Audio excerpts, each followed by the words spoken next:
Hey, welcome back to our channel. In this video, let me show you how to bookmark a post on X.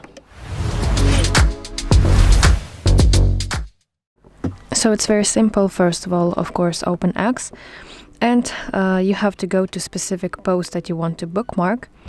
For example, let me show you on this example.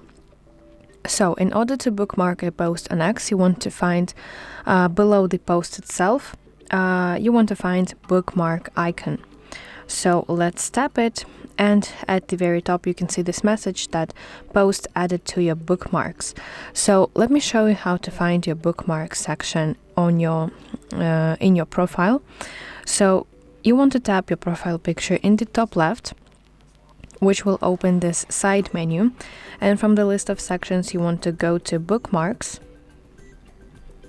and boom, here is the post that I have just saved. So yeah, that's basically how we can bookmark a post on X. I really hope that you find this video helpful, and if so, please like this video and subscribe to our channel to see more content like this.